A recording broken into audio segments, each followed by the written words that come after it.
Bismillahirrahmanirrahim. Assalamualaikum warahmatullahi wabarakatuh.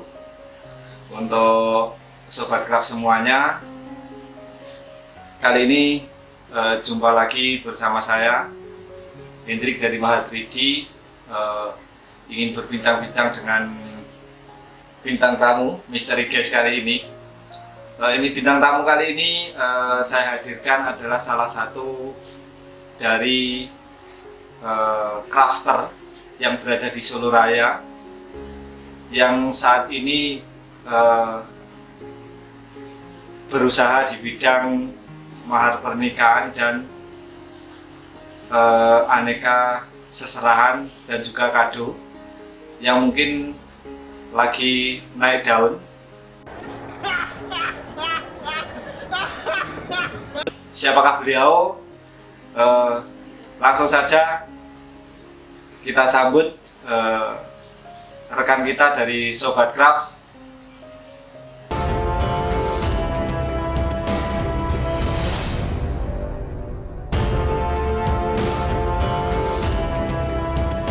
Halo. Selamat siang, Mbak. Selamat siang ya, Mas. Gimana? Sehat? Alhamdulillah sehat. Alhamdulillah sehat. Gimana untuk orderannya? Lancar atau Ya, gimana? Alhamdulillah. Alhamdulillah masih lancar. Lancar. Oke, sebelum kita lanjut ke bincang-bincang, ini bincang-bincang santai. Kita mungkin dari sobat-sobat semuanya belum kenal siapa Mbak yang satu ini. Mungkin dari sobat-sobat semuanya ingin berkenalan siapa beliau. Monggo perkenalan dulu, mungkin siapa namanya, asalnya dari mana, dan brandnya saat ini apa yang lagi digeluti untuk usahanya. Assalamualaikum warahmatullahi wabarakatuh. Waalaikumsalam. Perkenalkan, nama saya Desi Dwi Astuti, owner dari Kirani Mahar Seserahan dan Kado Kirani. Dan saya berasal dari Coromadu, Karanganyar, Jawa Tengah. Berbatasan sama Solo ya, tapi masih Dekat. masuk ya dekat, tapi beda Kabupaten Karanganyar kalau saya. Nanti yang mungkin mau kepo-kepo atau mau stalking lihat-lihat storynya Mbak Desi, bisa nanti saya cantumkan ini. Di sini nanti ada alamat Instagramnya dan juga saya cantumkan untuk nomor teleponnya yang mau menghubunginya. Bisa langsung japri ke ownernya, mau tanya-tanya mungkin cara pembuatan mahar seperti apa, mau bikin seserahan bagaimana, itu nanti bisa ngobrol-ngobrol langsung sama ownernya yang punya Kirani Mahar dan Seserahan. Ini kan untuk latar belakang kenapa terjun ke dunia, maksudnya ke mahar dan seserahan ini, latar belakangnya apa? Motivasinya kenapa bisa terjun ke bisnis craft seperti ini? Awal mulanya kan dari hobi, Ya. dari hobi yang menghasilkan kan, Ya, seperti betul. itu. Jadi kan memang dari kecil kan suka buat aneka kerajinan gitu, aneka craft gitu, dari bahan-bahan alami, dari bahan alam ataupun dari bunga-bunga, kayak misalkan buat aneka kartu, aneka pajangan dinding gitu. Pokoknya dari bahan alam sama bunga-bunga saya tempel-tempel gitu. Awalnya dari hobi, dari kecil itu. Terus untuk seserahannya itu kebetulan sekali itu bule saya itu dua-duanya juga terima jasa hias seserahan, Mas.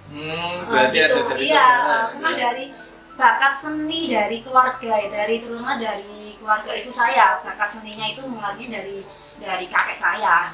Oh. Iya. Terus dari kecil udah suka Iya, dari kreasi-kreasi, kecil bikin-bikin udah, sesuatu. dari kecil udah suka bikin kayak kartu nama, kartu ulang tahun, macem-macem. Kalau mau ngasih kado temen itu saya bikin sendiri kartunya, itu saya tempel-tempel gitu. Awalnya seperti itu. Terus kebetulan bule saya juga hias seserahan.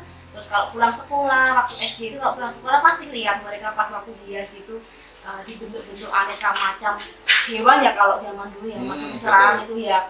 Itu saya lihat duduk di sampingnya memperhatikan, kok bagus ya dibentuk-bentuk gitu. Terus tanya-tanya gitu, Terus saya mulai tanya-tanya gimana sih Bu caranya buat kayak gitu, itu saya SMP Mas.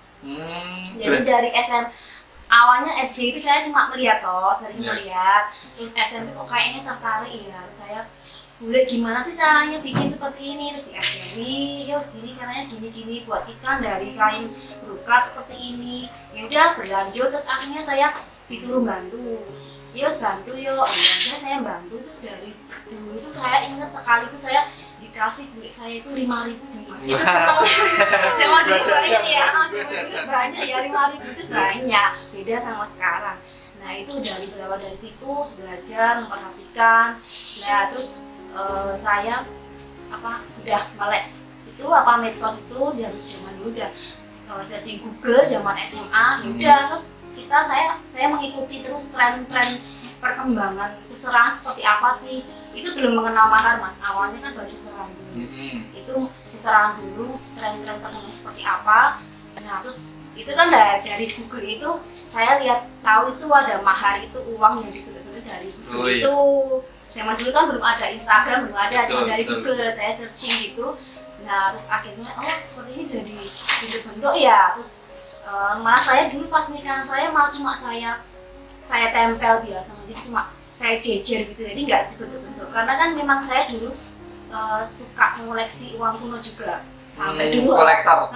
Ya itu memang awalnya dulu saya kolektor itu sampai ke pasar Beringharjo saya beli itu koin-koin kuno, ke pasar Triwindu juga kalau pulang kuliah saya beli itu koin-koin kuno, uang kertas kuno juga. Berawal dari situ, ternyata saya searching Google ternyata bisa dibentuk-bentuk kayak gitu kan. Tapi kan zaman dulu kan memang kebanyakan pakai uang asli ya Mas. Kalau zaman dulu ya belum ada kayak sekarang ya. Kalau sekarang kan udah memang dianjurkan harus pakai uang mainan. Itu kalau uang asli kan hanya boleh digambarkan atau dibeli saja, tapi juga dengan khusus ya, maksudnya nggak langsung kena klaim gitu kan, ada perlakuan khusus. Nah dari situ ya udah tuh saya kembangkan ada temen yang mau dibuatkan mahar. Ya udah ya istilahnya nggak nerima zaman dulu, nggak terima villa istilahnya ini segini bayarnya segini, enggak, cuma ya udah saya sambil belajar saudara adik saya nikah ya saya buatkan ya gitu. Berawal dari situ saya ngomong, tapi dulu kan saya masih kerja dulu pokok, maksudnya saya nggak fokus ke itu dulu, saya ikut orang kerja, jadi itu cuma sampingan dulu. Sampingan yang menghasilkan. Iya, sampingan menghasilkan. Ya kan dari capek juga kan Mas, udah pulang kerja capek, terus kerjain sampai malam, sampai jam 12 malam, sampai jam 2 malam, capek. Terus ya udah, tapi tetap ya saya fokus ke pekerjaan utama saya itu yang sampingan. Habis itu saya udah kayak kayaknya saya udah mentok ya mau kerja sama orang ya udah saya bismillah saya ini ngembangin usaha saya ini sendiri ya begitu. Jadi saya resign 2019 Mas. Jadi 2019 itu saya resign, terus saya mulai ngembangin usaha sendiri. Bismillah, saya nggak tahu nanti depan seperti apa, yang penting saya maju ke depan. Saya harus ngembangin usaha saya harus berpikir apa sih ide-ide ini, saya harus saya gali terus Mas, kira-kira saya harus buat apa ya yang kira-kira yang ada peluangnya, terus yang berbeda. Saya pinginnya itu yang different. Jadi misalkan saya itu buat tuh yang nggak monoton pasaran orang gitu loh Mas. Saya pengen ada ciri khas gitu loh kan, setiap karakter kan juga harus punya ciri khas sendiri kan Mas. Nah seperti itu. Nah itu kemudian berawal dari situ saya berjalan sendiri, suami saya masih kerja di tempat lain. Udah kok lama-lama saya nggak bisa ya usaha sendiri ya tanpa bantuan orang lain. Akhirnya suami saya suruh resign Mas, suruh bantu saya ya Mas, bantu saya. Udah mulai kepyo. Iya. Ya udah gitu. Terus akhirnya itu Mas untuk kado itu malah saya baru. Jadi kado itu saya mulainya itu tahun sekitar 2019 lah. 2019 akhir lah. Saya mulai kado itu ada teman itu suruh bawa sampel orang, Mbak bisa buatin kayak gini, bisa gitu lah. Temanya itu rustic Mas, dia bawa contohnya temanya rustic, tapi saya gini, tak buatkan tapi nanti sesuai kreasi saya ya, maksudnya nggak sama persis ini kayak gitu. Terus ya udah Mbak, nggak apa-apa, saya buatkan, lalu saya post di Instagram, ternyata ada yang minat, terus order ini Mbak, saya mau pengen seperti ini. Terus saya kembangkan lagi, ada yang request, customer request, Mbak ini mau ditambah ini, saya pengen pakai ini. Dan dari situ kan saya harus mengikuti sesuai selera customer juga, sesuai ide-ide saya. Jadi saya gabung perpaduan, ya udah sampai sekarang macam-macam lah istilahnya. Kalau bisa cek ke Instagram saya itu macam-macam, bisa request gitu sesuai selera. Instagramnya tetap nanti saya cantumkan di bawah ini ya. Nih, terus ini untuk brand Kirani sendiri, Kirani kan namanya Kirani itu agak unik, bukan dari berasal dari namanya sendiri kan, namanya Mbak Jessi. Kok ini kenapa dinamakan Kirani? Ini sejak kapan terbentuknya nama Kirani ini? Kalau terbentuknya sebenarnya belum lama sih Mas, sekitar 2018-an ya, sekitar segitu ya, 2018-an, 2019 gitu. Jadi itu nama Kirani saya ambilkan dari nama terakhir anak saya Mas. Gitu. Iya kan, nama anak saya kan Naima Afsira Kirani. Jadi Kirani itu kan artinya berkah dari Allah. Jadi kan saya punya harapan bahwa usaha saya ini membawa berkah bagi keluarga saya dan keluarga besar saya. Amin, amin, amin, amin, amin, amin. Jadi ada apa istilahnya, arti yang sangat mendalam. Oh iya. Artinya Kirani. Oh gitu. Terus untuk produk-produknya kan tadi ada mahar pernikahan, ada seserahan juga, ada kado. Mungkin selain itu ada lagi nggak produk-produknya yang dibikin dari Kirani? Kalau untuk yang dunia wedding kan banyak Mas, luas sekali kan. Nah itu kan kadang ada yang request, Mbak bisa nggak ngambil hias mobil? Nah itu kami udah dari hias mobil saya juga bisa, itu model sewa juga Mas. Terus apa buat buket juga, ini kan yang baru-baru ini ada yang order ini, Mbak bisa buatin buket ya, bismillah. Pokoknya saya ya searching cara-cara buat buket seperti apa gitu, ya udah seperti itu biasanya juga sama persiwaan kayak standing frame gitu. Tapi kalau kedepannya sih pinginnya juga melambah backdrop ya Mas, tapi untuk jangka kedepannya, planningnya kedepannya seperti bagus, itu. semakin bagus ya. Harus Mas, harus. Ya kan berarti untuk Kirani sendiri sekitar berapa tahun? 3-4 tahun ya mungkin ya? Kalau mulainya sudah lama, sudah 2010 Mas. Tapi kan enggak, apa istilahnya, cuma sambilan masih enggak, cuma sampingan kok. Kalau fokusnya mulai kalau benar-benar fokus ya 2019. 2019 berarti baru 3 tahun. Iya. Ya udah mulai, walaupun baru 3 tahun, bisa dicek di Instagramnya itu orderannya udah mulai, grafiknya udah mulai naik. Nanti silahkan dikepoin aja ya untuk sobat-sobat crafter semuanya. Terus ini kan selama 3 tahun 4 tahun ini mungkin tidak semuanya berjalan lurus. Ya, pasti ada halangan dari tangan. Kira-kira yang menjadi kesulitan dalam bisnisnya atau kesulitan di Kirani apa? Kalau kesulitan sih terutama sebenarnya masih banyak planning yang mau saya realisasikan ya Mas.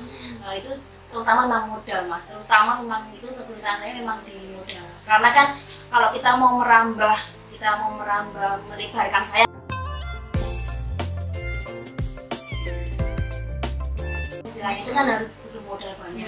Nah tapi untuk saat ini kan saya jalani dulu yang ada. Tapi kalau untuk kesulitan yang berhubungan dengan customer itu memang ya, namanya customer kan beda-beda Mas. Ada yang istilahnya kasarnya manutan, ada yang sukanya request ini Mbak ini tuh itu. Nah itu kan kita harus berusaha gimana caranya istilahnya memenuhi apa request customer kan Mas. Ya udah bagaimana caranya kita Mbak membuat customer itu kita puas itu.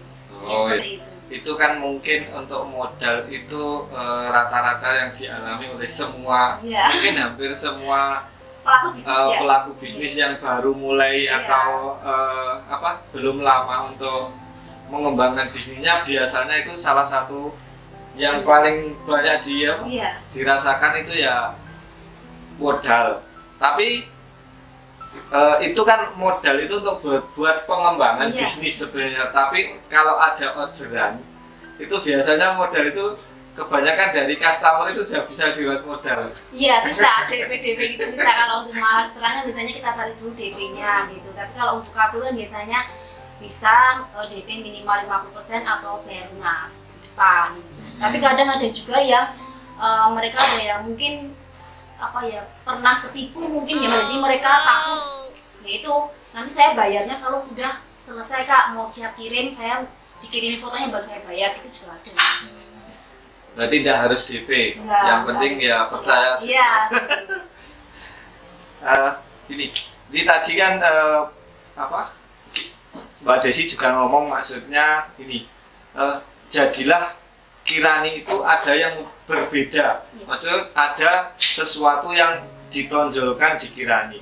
Kira-kira apa sih yang membuat beda dengan bisnis-bisnis lain dan dengan konsep yang sama dengan Kirani? Ya kalau untuk mahar itu, kalau untuk satu ya untuk mahar uang itu saya mengedepankan kerapian ya Mas. Kerapian dan apa perpaduan itu antara misalkan kayak bunga-bunga gitu. Jadi seni itu kan Luas. Ya luas ya Mas. Jadi kan terutama saya kan istilahnya udah ada bakat seni dari leluhur ya, istilahnya seperti ini. Saya memandang ini kayaknya pas nggak ya, jadi harus ngepas gitu, maksudnya apa ya? Yang cocok. Oh yang cocok gimana ya, itu memang kalau nggak punya bakat seni memang agak susah. Jadi kalau misalkan saya lihat, ya maaf ya misalkan lihat kreasi orang lain gitu tuh, kok kayaknya perpaduan bahannya kurang serp gitu, saya juga kayak gini, kok kayak gitu ya, kayak gitu ya lah itu. Ya, makanya kan kalau udah punya jiwa seni itu lihat itu, oh saya suka itu bagus gitu ya, memang bagus gitu lah. Saya bilang bagus ya bagus, kalau enggak ya enggak. Jadi kalau untuk karya saya itu sebisa mungkin saya rapi dari apa kebersihan juga, terus apa dari cara menempelnya, cara mengalemnya juga itu saya usahakan serapi mungkin. Dan kalau untuk seserahan juga saya memakai apa ya bunga-bunga itu yang impor Mas, jadi yang bunga premium, jadi kesannya kayak bunga asli, jadi nggak asal bunga murah gitu Mas, maksudnya nggak asal tempel. Dan perpaduan warna, gradasi warna bunganya juga benar-benar saya pikirkan juga, maksudnya nggak asal nempel sini, nempel sana, enggak. Jadi memang rangkaian bunganya itu sudah saya atur. Jadi kalau saya buat rangkaian bunga itu nggak cepat Mas, makanya nggak langsung nempel juga enggak. Jadi harus dipikirkan dulu. Istilahnya nggak harus gini aja, pokoknya bagaimana bikin customer itu puas dengan pekerjaan kita dan nanti akan berulang-ulang lagi untuk order di tempat kita gitu ya. Ya kalau untuk kado itu kan memang saya kan temanya banyak kan rustic ya Mas, jadi kado-kado yang bertema rustic kayak untuk bahan alam dari bunga biji kering asli ya ini seperti itu. Jadi memang sebenarnya itu saya sudah mengenal rustic itu sudah dari SD Mas, sebenarnya itu udah trennya udah lama, tapi kan booming lagi. Itu saya udah mengenal rustic itu udah dari SD, udah buat itu tadi saya kembali ke depan tadi buat kartu-kartu dari itu tempelan biji-biji itu udah lama, jadi saya sudah mengenal. Dan sekarang dengan tren perkembangan sekarang saya juga apa lihat itu Mas Instagram, cek untuk produk-produk lain gitu yang apa ya Mas yang hampir sama dengan produk saya. Jadi saya modelnya itu saya ambil saya kiranya bagus, saya ambil sana yang sekiranya bagus. Jadi nanti saya padukan sendiri, saya modifikasi sendiri. Jadi saya tambah ini enggak. Ya alhamdulillah kata customer pelanggan setia saya katanya ini desainnya unik Mbak, apa nggak ada yang seperti punya Mbak katanya gitu. Saya coba juga cek di tempat lain juga memang ya alhamdulillah itu murni apa kayak desain saya sendiri itu loh Mas. Jadi gitu ada ciri khasnya gitu, sampai customer bilang seperti itu, banyak yang bilang seperti itu. Ada yang sama kayak punya Mbak katanya gitu. Ya berarti itu yang jadi pembeda seperti itu ya. Harus beda. Untuk perjalanan karir ini kan sudah ya dibilang lama ya belum lama, dibilang baru ya tidak baru kan udah sekitar 3 tahun. Mungkin ada banyak pengalaman yang berkesan saat menjalankan bisnis ini ya Pak. Pengalaman yang mungkin tidak bisa dilupakan atau berkesan, mungkin ketemu customer yang rewel atau apa ini pas jalan-jalan ketemu bahan ini bawa pulang atau apa? Pengalaman yang paling berkesan kira-kira? Pengalaman yang paling berkesan itu kan saya ya Mas apa suka apa itu terutama kalau belanja bahan itu saya senang banget. Belanja bahan itu kan saya kalau belanja kan sampai ke pasar Jogja, sampai pasar Singaraja kalau berburu aneka rasa gitu. Jadi saya sukanya itu kan karena memang udah jiwanya seni, jadi kalau melihat kayak bunga-bunga terus bahan-bahan alam gitu udah kayak daripada mau beli baju gitu mending buat beli bahan alam itu mas saya. Iya, saya mending beli buat belanja sebanyak-banyaknya buat stok di rumah. Terus kalau pengalaman yang lain itu saya banyak saudara mas, nambah saudara. Karena dari pelanggan saya sudah kayak saudara sendiri gitu, jadi lebih dari 3 sampai 4 sampai 5 berarti kadang masih tidak sekali mana, tidak sekali langsung order udah close. Berarti itu tetap di follow up terus ya. Jadi dari kado itu memang bisa mengarah ke mahar sama seserahan. Jadi banyak customer kado saya itu yang akhirnya mereka akan menikah tanya-tanya, Mbak maharnya kayak gini berapa ya, Mbak seserahannya berapa ya. Nah itu jadi dari asalnya dari kado menjalar ke yang lain gitu. Bisa kayak apa ya, rantai marketing ya maksudnya itu. Betul. Gitu, ya. Oh gitu. Ini kan bisnis bisnis crafter. Crafter ini kan macam-macamnya banyak banget dan ini jenisnya beraneka ragam. Semakin kesini semakin banyak crafter yang bermunculan dan berinovasi yang lebih bagus, lebih pokoknya semakin kesini banyak banget inovasi. Terus ini kan pasti punya rencana ke depan. Oh rencanaku nanti seperti ini. Kira-kira boleh tidak diceritakan rencana ke depannya Mbak Desi itu seperti apa nanti ke depannya? Kalau rencana ke depan kan untuk saat ini memang untuk seserahan kan saya masih pakai tutup nikah mas. Seserahan memang saya masih pakai tutup nikah dan ke depannya kan saya mau pakai yang akrilik itu kedepannya, dan kedepannya juga mau merambah backdrop juga mas, harus saya ya istilahnya harus berkembang lah, nggak cuma stuck di situ aja. Saya juga harus mengembangkan. Saya misalkan nanti saya kerepotan kewalahan dan saya harus punya asisten, tapi untuk saat ini sementara saya dan suami saya yang handle gitu. Berarti bekerja berdua ya sama suami? Berdua mas. Saya suruh resign masalahnya saya udah nggak mampu sendiri gitu. Dikerjakan hampir setiap hari lembur ya? Ya, lembur. Minggu juga lembur. Ya ini ya buat sahabat-sahabat semua, sobat crafter semuanya, jangan putus asa dan jangan pantang menyerah untuk mencoba hal-hal baru. Mungkin ini Mbak Desi ini bisa dicontoh, yang berawal dari coba-coba, berawal dari hobi bisa dikembangkan jadi bisnisnya yang dicintai dan menghasilkan untuk menghidupi keluarganya saat ini.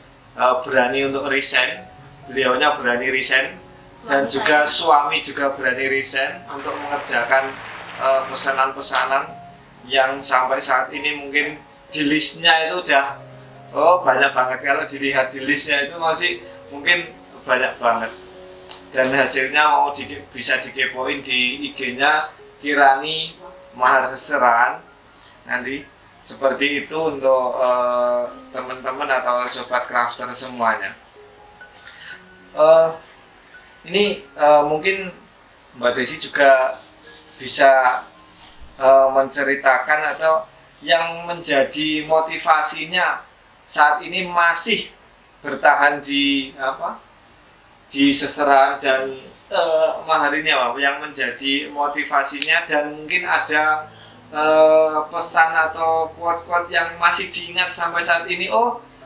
Aku itu masih di sini ingin seperti siapa itu mungkin. Iya. Terutama kan untuk motivasi saya itu kan sukses itu nggak bisa di jalan apapun ya mas. Istilahnya kan rezeki itu bisa di dalam bentuk usaha apapun lah, bisa PNS atau bisa wira swasta dan lain sebagainya lah. Kalau saya prinsipnya segini, saya fokus di bidang wedding ini kan karena wedding nggak ada matinya mas. Jadi kan pasti selalu ada, meskipun pandemi juga pasti tetap ada. Tapi kan memang dulu kan sempat ya off gitu ya, kan benar-benar memang pemerintah memang stop, nggak boleh ngadain acara. Tapi kan untuk saat ini memang udah ada kelonggaran juga ya. Jadi kan wedding itu kan nggak ada matinya, dan ini adalah peluang yang sangat bagus. Dan wedding itu kan luas ya Mas, maksudnya banyak sekali lah istilahnya. Jadi saya memang ya alhamdulillah saya dikasih jalan di usaha perweddingan ini ya, syukur alhamdulillah. Terus untuk motivasi saya memang saya harus selalu meningkatkan kreativitas saya, pokoknya saya harus selalu berinovasi, mengembangkan ide-ide unik, dan itu juga didukung sama customer saya Mas, pelanggan-pelanggan saya itu yang selalu menunggu update karya-karya saya yang baru Mas. Jadi Mbak kado yang baru modelnya seperti apa Mbak, buatin Mbak gini-gini Mbak gitu. Jadi mereka menunggu-nunggu model yang baru. Coming soon-nya ya, model baru Mbak, model baru Mbak. Karena kalau untuk seserahan juga memang sampai itu customer saya juga ada yang sampai rumahnya jauh-jauh juga Mas. Itu juga motivasi saya kenapa mereka sampai memilih saya. Padahal saya sudah jelaskan, Mbak ini jauh dari rumah saya, itu jauh, yang dekat kan ada, enggak, pokoknya saya sudah mantap sama Mbak E, ya udah. Itu jadi motivasi saya kenapa mereka sampai berani istilahnya jauh-jauh, ada yang dari Jogja sampai ke rumah saya, dari perbatasan Semarang juga ada. Oh, mereka suka sama karyanya, jadi udah saya benar-benar termotivasi harus selalu mengembangkan gitu. Oh iya. Seperti itu. Oke, diminum dulu ini.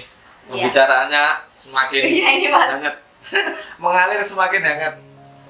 Minum dulu ya, sobat crafter.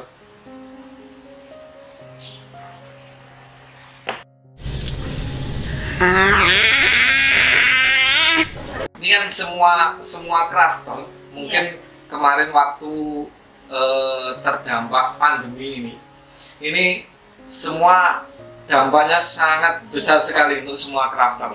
Hampir beberapa bulan tidak ada istilahnya orderan. Ini kemarin gimana dampaknya di bisnis di Kirani gimana? Iya, kalau dampaknya yang pas awal-awal itu ya Mas ya. Awal-awal itu sempat orderan banyak yang tercancel. Jadi kayak seserahan itu kan terpending. Jadi memang ada yang di pending itu sekitar 3 orang gitu. Jadi Mbak saya pending gitu, artinya ya udah mereka, tapi saya tetap nikah Mbak, tapi entah kapan gitu, sampai mereka udah ada yang punya anak juga ya ada, jadi tetap lanjutin resepsi gitu. Mbak saya jadi resepsi ya udah dipakai, tapi ada yang memang benar-benar saya nggak bisa pakai resepsi Mbak, ya udah itu ada. Jadi memang banyak kendala. Kalau untuk kado juga ya paling yang bisa jalan itu tadi Mas, saya juga harus ngembangin apa sih, kado kan luas juga ya, nggak cuma kado wedding juga, jadi kan ada kado lahiran, terus kado ulang tahun, jadi saya juga harus ngembangin di luar wedding juga gitu. Jadi untuk mengisi tadi Mas mengisi kekosongan. Iya, kekosongan itu loh, jadi saya harus merambah itu tanpa batas. Perlu ditambah ya, nggak harus mahal dan seserahan dari crafter itu bisa dikembangkan ke macam-macam. Untuk promosi saat ini yang dipakai promosi apa dari Kirani sendiri? Yang paling efektif mungkin promosi yang dipakai Kirani apa? Kalau promosi sebenarnya kan itu ya Mas, belum ada ya kalau saat ini ya. Paling kan kalau untuk ada misalkan paket dia sewa seserahan sama mahal itu mungkin ada, saya kasih diskon gitu, biasanya gitu. Terus untuk kado biasanya kalau udah yang beli sampai 3 kali pelanggan setia gitu ada potongan diskon juga. Tapi kalau untuk promo yang langsung saya share gitu belum ada. Untuk sosial media yang digunakan apa? Kalau sosial media sementara saya cuma pakai Instagram aja Mas, ada Facebook tapi saya nggak terlalu fokus ke Facebook. Jadi saya cuma Instagram sama WA itu aja, status WA itu. Efektif di Instagram ya? Kalau saya lebih efektif di Instagram karena mencoba promosi di marketplace juga nggak jalan, karena kan tahu sendiri Mas, harga-harga di marketplace seperti apa kan nggak masuk segmen saya. Jadi saya memang utama itu mau di Instagram. Kalau saya sementara kan belum lewat Shopee Mas. Oh ya tadi ya planning kedepannya kan banyak itu customer saya yang menginginkan Mbak kok nggak ada Shopee toh. Kadang ada yang sampai dia cancel, maaf Kak, soalnya nggak pakai Shopee ya, ada yang seperti itu juga ada. Jadi memang kedepannya saya juga mau belajar Shopee juga Mas. Jadi saya masukkan kado, terutama kado ya, kalau mahal serahan ya. Terutama kado itu rencana ke depan mau saya masukkan Shopee, dan saya juga harus mikir juga tetap otomatis kalau misalkan ada saya bisa booming kayak saya lewat IG itu mungkin saya kewalahan Mas kalau misalkan cuma berdua. Oh my god, wow.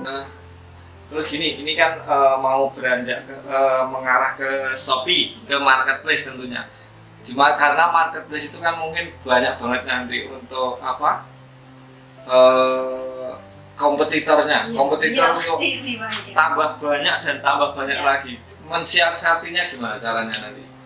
Ya itu tadi, apa kita harus benar-benar mencari ide unik, masalahnya yang berbeda. Karena kan di Shopee itu banyak ya, kayak kado-kado itu banyak ya, dan kita harus cari pembeda, kita harus sesuai brand kita, punya ciri khas tertentu. Dan dari segi harga, kalau saya menekankan ada kualitas, ada harga itu tadi Mas. Jadi nggak, saya buatnya memang nggak asal. Kalau customer bilang, "Kak, kok mahal toh, kok mahal, kok gini, cuma kayak gituin mahal." Nah itu ya terserah dia mau ngomong apa, yang penting saya jual kualitas gitu, bukan asal tempel seperti itu. Jadi saya tekankan seperti itu. Dan mungkin diperbanyak produknya ya nanti ya di Shopee ya, biar kompetitor. Iya, pokoknya aneka model lah, aneka model yang pastinya unik-unik lah, sesuai ciri khas Kirani. Oh iya. Oke, mungkin udah cukup lumayan lama untuk kita ngobrol-ngobrol. Dan terakhir mungkin ada saran-saran terbaik untuk untuk ke teman-teman atau sobat craft semuanya. Mungkin Mbak Desi punya saran-saran atau apa yang nanti bisa dibuat motivasi para sobat crafter semuanya. Ya, kalau saran terbaik sih selalu tingkatkan kreativitas, pokoknya cari ide-ide unik, selalu berinovasi, pokoknya selalu berkembang terus lah, intinya seperti itu. Jadi nggak stuck di tempat, pokoknya harus melebarkan sayap, ya seperti itu. Oke, sobat crafter semuanya, itu tadi ngobrol bincang santainya bersama Kirani, founder Kirani Maharjasran. Untuk sobat crafter semuanya, ini di Solo Raya ini Mbak Desi ini salah satu crafter Solo Raya yang tergabung dalam grup Soloborasi. Apa itu Soloborasi?